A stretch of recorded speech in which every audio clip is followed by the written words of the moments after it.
Hello दोस्तों, lazy tales पे आपका स्वागत है। आज मैं एक नए कोरियन ड्रामा की एक्सप्लेनेशन शुरू करने वाला हूँ। स्टोरी क्यूट ऑफिस रोमांस पे बेस्ड है, पर थोड़े से ट्विस्ट के साथ। तो कहानी की शुरुआत में हमारी फीमेल लीड जोंग गाल ही को दिखाया जाता है, जो कि अपने फैमिली मेंबर्स को उनकी ब्रेवरी के लिए मिले अवार्ड्स को देखकर प्राउड फील कर रही थी, और वो भी अपने फैमिली मोटो जो कि दीवार पर बड़े बड़े अक्षरों में लिखा हुआ था उसी को फॉलो करने की कसम खाती है। और वो मोटो ये था, आप पेशेंस से सबसे बड़े खतरे को भी टाल सकते हैं। पर गाल ही की लाइफ तब पूरी तरह चेंज हो जाती है जब उसकी मॉम का एक कार से एक्सीडेंट हो जाता है, और फिर हॉस्पिटल बेड पर मॉम अपने तीनों बच्चों को अपने फैमिली मोटो के बारे में कुछ तो बताना चाह रही थी, पर बेचारी अपनी पूरी बात कहे बिना ही दम तोड़ देती हैं। फिर कहानी 10 साल आगे चली जाती है, जहां हमारी फीमेल लीड एक ज्वेलरी स्टोर में अपनी सारी फिंगर्स पर रिंग पहनकर बैठी हुई थी, पर फिर भी स्टाफ को और ज्यादा रिंग्स लाने को कहती है। दूसरी ओर हमारे मेन लीड डू मिन इक को दिखाया जाता है, जो कि टीएनटी मोबाइल कंपनी का डायरेक्टर है, और कंपनी में सारे इसे डायरेक्टर डू के नाम से बुलाते हैं। डायरेक्टर डू देखता है उसके अंकल सिम हायोंग कंपनी के बाकी डायरेक्टर्स के साथ मिलकर उसकी बीचिंग कर रहे हैं, क्योंकि डू की वजह से कंपनी को बहुत ज्यादा प्रॉफिट हो रहा है, जिससे उन्हें डर है कहीं उनकी जगह डू कंपनी का नया प्रेसिडेंट ना बन जाए। पर डू इन्हें फिर भी तंग करने के लिए इनके पास जाता है। पर इसी बीच देजू, जो सेकंड मेन लीड और इस कंपनी में डायरेक्टर भी है, डू को इवेंट की रिहर्सल्स के लिए ले जाता है। फिर यहाँ हमें पता चलता है डायरेक्टर डू को कंपनी में माइंड रीडर के नाम से भी जाना जाता है, क्योंकि डायरेक्टर डू किसी भी इंसान के फेस को देखकर ही उसके माइंड में क्या चल रहा है पता लगा लेते हैं। पर इवेंट की रिहर्सल्स पर वीडियो से रिलेटेड इशू हो जाता है, और डू के कलर का सूट भी वीडियो के बैकग्राउंड के साथ मर्ज हो रहा था। तो वहाँ खड़ी सेक्रेटरीज की टोली आपस में बात करती है, डायरेक्टर डू इस सिचुएशन में भी इतने काम कैसे हो सकते हैं। फिर यही वीडियो डायरेक्टर डू गाल ही के पास भेजते हैं, जिसे देखकर तो गाल ही के हाथ कांपने लगते हैं, और वो उसी समय मॉल से कंपनी की ओर भागती है। फिर हमें गाल ही के बारे में बताया जाता है, गाल ही हील्स की जगह प्लेटफॉर्म शूज पहनती है, ताकि जब उसके बॉस डायरेक्टर डू उसे बुलाएं तो वो जल्दी से जल्दी उनके पास पहुंच सके। वो अपने काम के लिए इतनी सीरियस है, वो हर एक सामान अपने साथ लेकर घूमती है जिसकी उसके बॉस को नीड हो। फिर गाली स्कूटर पर ट्रैफिक को पीछे छोड़ते हुए कंपनी पहुंचती है, जहां बाकी सेक्रेटरीज की टोली उसे रोकती है, पर गाल ही बोलती है बॉस ने मुझे जल्दी बुलाया है, और वहां से जाने लगती है। तो उनमें से एक सेक्रेटरी बोलती है, तुम इतनी मेहनत मत करो, डायरेक्टर डू तो हर साल अपनी सेक्रेटरी चेंज करते हैं, और तुम्हारा भी अब 1 साल का कॉन्ट्रैक्ट पूरा होने ही वाला है। पर गाली ही इनकी बातों पे ध्यान नहीं देती है, और सारे सामान के साथ डायरेक्टर डू के ऑफिस में तूफान की तरह पहुंच जाती है। पर डायरेक्टर डू गाली को बोलता है तुम लेट हो। इसके लिए गाली सॉरी बोलती है और बताती है आपके साइज के सारे ही सूट आज आउट ऑफ स्टॉक थे। फिर अचानक ही डायरेक्टर डू पाउट करके गाली के सामने खड़ा हो जाता है। डू को अपने इतना करीब देखकर गाली का तो हार्ट फ्लटर करने लगता है, पर फिर खुद को होश में लाकर गाली डायरेक्टर डू को इवेंट के लिए तैयार करने लगती है। फिर शूज पहनते हुए डायरेक्टर डू गिरने लगते हैं, तो गाली डायरेक्टर डू को खड़े रहने के लिए अपने सिर पर हाथ रखने को कहती है। अपनी सेल्फ रिस्पेक्ट को साइड में रखकर गाल ही इतना सब सहन कर क्यों रही थी, ये तो कहानी में हम आगे ही जान पाएंगे। फिर अगले सीन में डायरेक्टर डू अच्छे से अपनी स्पीच शुरू करते हैं, और बैक स्टेज गाल ही डायरेक्टर डू को स्पीच देते हुए देखकर खुश हो रही थी। इस बीच देजू भी गाली के पास आता है, तो गाल ही देजू से पूछती है डायरेक्टर आप स्टेज पर क्यों नहीं गए, आपने ही तो स्पीच रेडी की थी। देजू बोलता है मुझे जाने की नीड नहीं है, डायरेक्टर डू सब अच्छे से कर लेगा। फिर बातों ही बातों में देजू भी गाली को बोलता है तुम इतने एफर्ट्स मत करो, तुम्हारे काम के लिए तुम्हें एक्नॉलेजमेंट नहीं मिलेगा। पर अगले ही सीन में गाली अपने फैमिली मोटो को देखते हुए सोचती है मेरे पेशेंस और हार्ड वर्क से मुझे भी पहचान जरूर मिलेगी। इसी बीच गाली का बड़ा भाई जो बचपन से ही ब्लाइंड है, गाली के पास एक पार्सल लेकर आता है और पूछता है देखो क्या ये नाम ही का पेंसिल्वेनिया यूनिवर्सिटी का एडमिशन लेटर तो नहीं है। गाली खुश होकर चेक करती है, पर ये तो रेसिपी बुक्स थी, जिसे देखकर गाली जोंगी पर गुस्सा करती है और बोलती है मैं चाहती हूँ नाम ही मेरे बॉस की तरह इस यूनिवर्सिटी से ग्रेजुएट हो और स्पॉटलाइट में आए, मेरी तरह बैक स्टेज में ही फंसी ना रह जाए। इस पर जोंगी बोलता है इसके लिए तुम पैसे कहाँ से लाओगी। एक्चुअल में मॉम की डेथ हो जाने के बाद गाली ही अपने बहन भाइयों का ध्यान रख रही है, और नाम ही की स्टडी के लिए उन्हें बहुत सारे पैसे चाहिए। इसके लिए ही गाली अपनी सेक्रेटरी की जॉब परमानेंट करने के लिए इतने एफर्ट्स कर रही है। फिर गाली ह्यूमन रिसोर्स डिपार्टमेंट में अपने कॉन्ट्रैक्ट रिन्यूअल के बारे में पता करती है, तो वहाँ की एम्प्लॉय उसे बताती है हमने तुम्हारा जॉब कॉन्ट्रैक्ट रीन्यू करने के लिए डायरेक्टर डू के पास भेज दिया है। पर वो एम्प्लॉय भी गाली को यही कहती है डायरेक्टर डू किसी भी सेक्रेटरी के साथ 1 साल से ज्यादा काम नहीं करते हैं। पर पुराने रिकॉर्ड से गाली को पता लगता है डायरेक्टर डू की फर्स्ट सेक्रेटरी ने डायरेक्टर डू के साथ 3 साल काम किया था। ये जानकर गाली को भी होप हो जाती है वो भी अपनी सेक्रेटरी की जॉब परमानेंट कर लेगी। फिर अगले सीन में डू देजू की पॉकेट में एक पेन ड्राइव डालता है और इसे रात को चेक करने को कहता है। फिर देजू डू को कंपनी में होने वाले स्पोर्ट्स इवेंट के फॉर्म देता है, पर इसी बीच मल्टी स्टोरी बिल्डिंग पर खड़े हुए डू गाली को इतने ऊपर से भी इतने सारे लोगों के क्राउड में से भी पहचान लेता है। पर देजू को तो गाल ही नहीं दिखाई दे रही थी। तो डू बोलता है ये पिछले 1 साल से इसी रेड स्वेटर को पहनती है, अगर मैं गलती से कहीं अंधा भी हो गया तब भी सेक्रेटरी जियोंग को पहचान लूंगा। इस पर देजू बोलता है तो सेक्रेटरी जियोंग का कॉन्ट्रैक्ट रिन्यू क्यों नहीं कर देते। तो डू बोलता है तुम जानते ही हो मेरे ऐसा करने पर पहले क्या हुआ था। फिर अगले सीन में डू अपने कैबिन में स्पोर्ट्स इवेंट का फॉर्म लेकर पहुंचता है, पर गाली को ऐसा लगता है ये उसका नया कॉन्ट्रैक्ट है। डू उसे अब घर जाने को कहता है, पर गाली अपनी सिंसियरिटी शो करने के लिए जोश में आकर बोलती है मैं थोड़ी देर बाद घर चली जाऊंगी, मैं अभी और भी काम कर सकती हूँ। स्पोर्ट्स इवेंट के लिए गाली की इतनी एनर्जी को देखकर डू भी डर जाता है और बोलता है मैं फॉर्म पर साइन करने के बारे में सोचूंगा। फिर गाली डू को उसी की कार में ड्राइव करके घर ड्रॉप करती है, पर जैसे ही घर का गेट ओपन करती है गेट डू के सर पर जाकर लगता है। डू का सर तो चकरा गया था और अपने सर से ब्लड देखकर तो डू जल्दी से टैक्सी पकड़ता है और हॉस्पिटल के लिए चला जाता है। और गाली फ्रस्ट्रेट होकर बोलती है मैं इस तरह खुद ही अपने चांस खराब कर रही हूँ। फिर अगले सीन में डू हॉस्पिटल पहुंच गया था और डॉक्टर गू को अपनी सर की चोट चेक करने के लिए बोल रहा था। तो डॉक्टर गू चलते चलते ही डू से टेबल सुनते हैं और बोलते हैं तुम बिल्कुल ठीक हो, पर डू फिर भी नहीं मानता है। तो डॉक्टर डू का सर चेक करते हैं और बोलते हैं तुम्हारी सर्जरी को 20 साल हो गए हैं, अब तुम्हें इतना डरने की जरूरत नहीं है। फिर डॉक्टर डू को बोलता है मतलब मैं घर चला जाऊं। तो डॉक्टर गुस्से में बोलते हैं हाँ चला जा।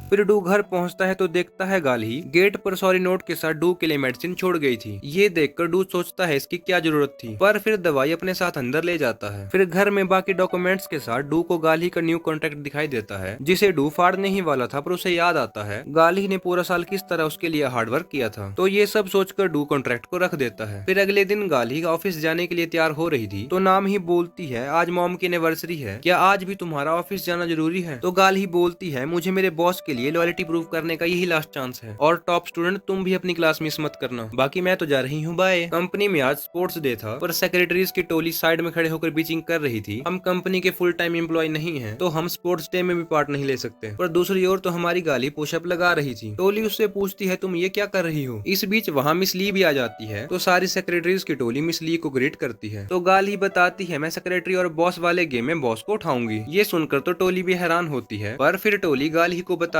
है डायरेक्टर डू कभी भी स्पोर्ट्स डे में पार्ट नहीं लेते हैं। पर उसी टाइम डू वहाँ एंट्री लेता है, जिसे वहाँ देखकर टोली के साथ साथ सभी हैरान होते हैं। देजू तो डू के पास जाकर बोलता है यहाँ तो गर्मी क्राउड सब कुछ है, जिससे तुम्हें हर्ट हो सकता है, तो तुम यहाँ क्या कर रहे हो। पर डू देजू को इग्नोर करते हुए गाली के पास जाता है और उसे कहता है मैं सिर्फ तुम्हारे लिए ही यहाँ आया हूँ। फिर डू गाली को रेस के लिए अपनी पीठ पर बैठने को कहता है। ये सुनकर तो गाली भी हैरान होती है। फिर डू गाली को खुद ही पकड़कर पीठ पे बिठाता है और फिर दोनों रेस में पार्टिसिपेट करते हैं। डू को ये सब करता हुआ देखकर देजू और डू के अंकल सभी हैरान थे, और गाली तो फुल वाइब के साथ पिगीबैक राइड कर रही थी, और एंड में डू और गाली रेस भी जीत जाते हैं। गाली तो खुश होकर डू को हक कर लेती है, पर रियलाइज होने पर ऑकवर्ड फील करके छोड़ देती है। यहाँ गाली की खुशी ज्यादा देर की नहीं थी, क्योंकि डू उसे बता देता है वो उसे जॉब से फायर कर रहा है। गाली बोलती है मुझे लगा आप उस रात कॉन्ट्रैक्ट रिन्यू करने के लिए मान गए हैं, जिस पर डू हंसकर बोलता है अच्छा तुम्हें लगा वो न्यू कॉन्ट्रैक्ट था। तो गाली बोलती है आप मुझे फायर करते हुए कैसे हंस सकते हैं। डू बोलता है तुम्हें पता है मैं हर साल सेक्रेटरी चेंज करता हूँ, तो तुमने झूठी होप क्यों रखी थी। इस पर गाली रोते हुए बोलती है मैं आपकी फिश को खाना खिलाने के लिए खुद भूखी रही, हमेशा अपने साथ आपका सारा सामान लेकर घूमती थी ताकि आपको कोई परेशानी ना हो। मैंने अपनी मॉम की डेथ एनिवर्सरी मिस की ताकि आपकी मॉम के लिए बर्थडे गिफ्ट ले सकूं, और अब आप बोल रहे हैं मैं छोटी सी होप भी ना रखूं। पर इसी बीच प्राइज की अनाउंसमेंट होती है जो गाली ने रेस जीतने पर विन किया था, तो डू उसे कांग्रेचुलेशन बोलकर वहां से चला जाता है। फिर आंखों में आंसू लिए गाली फर्स्ट प्राइज राइस कुकर घर लेकर पहुंचती है, जहां मॉम की एनिवर्सरी मनाने के लिए जोंगी और नामही गाली का वेट करते हुए ही सो गए थे। ये देखकर गाली को और भी बुरा फील होता है। अगले दिन गाली उसी राइस कुकर की आवाज से उठती है, तो जोंगी उसे पूछता है क्या तुम्हें ऑफिस नहीं जाना है। गाली की जॉब चली गई है, ये उसने घर में नहीं बताया था। तो तभी गाली को उसकी सेक्रेटरी फ्रेंड कॉल करती है और उसे फेयरवेल पार्टी के लिए ऑफिस आने को कहती है। फिर अपने ऑफिस में देजू डू के दिए पेन ड्राइव को ओपन करता है, जिसमें डू ने कंपनी के लिए बिजनेस प्लान बना रखे थे। इन बिजनेस प्लान को देखकर देजू भी डू के काम से इम्प्रेस होता है। इस बीच मिस ली भी ऑफिस में आती हैं, तो देजू उनसे मजाक में कहता है डू इतना कैपेबल है, कभी कभी मुझे भी उससे जेलस फील होता है। इस पर मिस ली भी डू की तारीफ करती है। फिर देजू कहता है आपको अकेले में मुझे इस तरह रिस्पेक्ट देने की जरूरत नहीं है। देजू मिस ली की इतनी रिस्पेक्ट क्यों करता है ये तो हम कहानी में आगे ही जान पाएंगे। फिर देजू को कॉल आती है, तो वो डू के अंकल प्रेसिडेंट सिम से मिलने चला जाता है, पर वहाँ जाकर देजू देखता है प्रेसिडेंट सिम वहाँ अकेले नहीं है, उनके साथ कंपनी के और भी डायरेक्टर्स बैठे हुए हैं। यहाँ प्रेसिडेंट सिम देजू को अपनी तरफ करने की कोशिश करते हैं ताकि ताकि वो दोबारा से प्रेसिडेंट इलेक्शन में जीत पाए। अगले सीन में डू देजू के ऑफिस में जाता है, पर उस टाइम देजू अपने ऑफिस में नहीं था। डू तो वहाँ अपना पेन ड्राइव लेने ही आया था, तो उसे वहाँ टेबल पर ढूंढने लगता है। फिर इस टाइम गाली भी अपना सामान ले जाने के लिए ऑफिस आती है, ताकि उसे डायरेक्टर डू को फेस ना करना पड़े। फिर वो अपने रेड स्वेटर को देखकर इमोशनल हो जाती है, क्योंकि पूरा 1 साल गाली ने इसी को पहनकर इस ऑफिस में अपनी जॉब की थी। दूसरी ओर डू को पेन ड्राइव डोर के पास गिरा हुआ दिखाई देता है, जिस पर डू बोलता है, मैंने उसे कहा था इसमें कॉन्फिडेंशियल इन्फॉर्मेशन है, और फिर पेन ड्राइव लेकर अपने ऑफिस की ओर आने लगता है। इस समय वहाँ उस फ्लोर पर मिस ली भी थी, पर डू को ऑफिस की ओर आते हुए देखकर गाली छिप जाती है। पर इस बीच देजू डू को कॉल करके अपनी सीक्रेट लोकेशन पर मिलने आने को कहता है, जिसे गाली भी सुन लेती है। फिर अगले सीन में गाली अपनी सेक्रेटरी फ्रेंड के साथ बैठी हुई थी, पर वहाँ भी उसे अपना फैमिली मोटो लिखा हुआ दिखाई देता है। पर इस बीच सेक्रेटरीज की सारी टोली गाली की फेयरवेल पार्टी में पहुंच जाती है, और ये देखकर गाली को बहुत खुशी होती है। दूसरी ओर डू और देजू की सीक्रेट लोकेशन एक यॉट थी, जहाँ डू देजू का वेट कर रहा था। यहाँ फेयरवेल पार्टी में इन पांचों ने सारी बोतलें खत्म कर दी थी, और नशे में गाली को फायर करने के लिए डू को गालियां दे रही थी। पर गाली उन्हें शांत करवाती है और बताती है, अपने इस फैमिली मोटो की वजह से ही मैं शांत हूँ। पर इसी बीच उस लाइन में से एक वर्ड नीचे गिर जाता है, जिससे उस मोटो का पूरा मीनिंग ही चेंज हो जाता है। फिर गाली को मॉम की लास्ट बात याद आती है, और सोचती है, क्या मॉम ये कहना चाहती थी कि पेशेंस गया तेल लेने, तुम डिजास्टर को आने दो। फिर अगले ही सीन में अपने हथियार लेकर ये पांचों स्लो मोशन में डू को मारने के लिए निकलते हैं। दूसरी ओर डू के पास बोट में देजू तो नहीं, एक मास्कमैन पहुंचता है, जो डू पर अचानक से ही अटैक कर देता है, और ऐसा लग रहा था जैसे वो डू के पास कुछ ढूंढने आया है। पर डू उसे धक्का देकर वहाँ से भागने लगता है, पर भागने के चक्कर में डू का फोन भी पानी में गिर जाता है। फिर भागते भागते डू एक बिल्डिंग की छत पर पहुंच जाता है, पर डू के पीछे वो मास्कमैन भी वहाँ पहुंच गया था। दूसरी ओर जोश जोश में ये पांचों बाहर तो आ गई थी, पर रात को ठंड के कारण बाकी चारों डू को मारने का प्लान कैंसिल करने को कहती हैं। पर गाली उन्हें गद्दार बोलकर अपनी सेक्रेटरी फ्रेंड की हाथ से हड्डी छीनकर अकेली ही डू को मारने के लिए निकल जाती है। पर यहाँ दूसरी ओर तो मास्कमैन ने डू पर नाइफ से अटैक करना शुरू कर दिया था, पर बचने के लिए डू भी फाइट बैक कर रहा था। पर इस बीच डू भी गाली को नीचे देख लेता है, और उसे ऊपर से आवाज लगाकर हेल्प करने के लिए कहता है, और गाली भी नीचे से ये सीन देखकर डर जाती है। पर इस बीच मास्कमैन डू को हर्ट करने ही वाला था, पर गाली ही टाइम पर आकर मास्कमैन को हड्डी से मारकर बेहोश कर देती है। सिचुएशन यहाँ थोड़ी संभली ही थी, तो डू मास्क हटाकर अटैकर का चेहरा देख लेता है, पर मास्कमैन जल्दी ही होश में आ जाता है और नाइफ से डू को हर्ट कर देता है। इस चक्कर में डू बिल्डिंग से नीचे पानी में गिर जाता है। फिर अगले सीन में डू की आंखें हॉस्पिटल में खुलती हैं, जहां डॉक्टर गू उसके सामने खड़े हुए थे, पर डू तो उन्हें ही डॉक्टर गू को बुलाने को कहता है। डॉक्टर गू बोलते हैं, क्या तुमने मुझे पहचाना नहीं? डू बोलता है, मैं डॉक्टर गू को पिछले 20 साल से जानता हूँ, मैं उन्हें कैसे नहीं पहचानूंगा। दूसरी ओर पुलिस वालों ने गाली को ही डू पर अटैक करने वाला समझकर पकड़ रखा था, पर गाली पुलिस वालों को समझा रही थी, मैंने ही उन्हें सेव किया है। फिर डॉक्टर गू डू से पहले की तरह टेबल पूछते हैं। ये देखकर डू भी अपना सर पकड़ लेता है, क्योंकि उसे हर बार आंखें बंद करने पर डॉक्टर डू और नर्स के चेहरे अलग अलग दिखाई दे रहे थे। डू को अभी कुछ भी समझ नहीं आ रहा था, तो वो हॉस्पिटल रूम से भाग जाता है, पर बाहर आकर तो डू और ज्यादा पैनिक करने लगता है, क्योंकि डू के सामने सभी के चेहरे बार बार चेंज हो रहे थे, और फिर वो डर के मारे वहीं बैठ जाता है। पर इसी बीच उसे गाली के शूज की टक टक सुनाई देती है, और सरप्राइज ये था, उस समय डू गाली का चेहरा अच्छे से देख पा रहा था। पर गाली तो इस समय गुस्से में डू को पीटने ही वाली थी, क्योंकि डू की वजह से पुलिस गाली को बिना मतलब से तंग कर रही थी। पर डू तो गाली को देखते ही गले लगा लेता है और चैन की सांस लेता है। फर्स्ट एपिसोड तो यहीं एंड होता है। आगे डू के साथ क्या होगा, गाली को उसकी जॉब मिल पाएगी या नहीं, ये तो हम नेक्स्ट एपिसोड में ही जान पाएंगे। तो जल्द ही मिलते हैं नए एपिसोड के साथ, तब तक के लिए अपना ख्याल रखिएगा।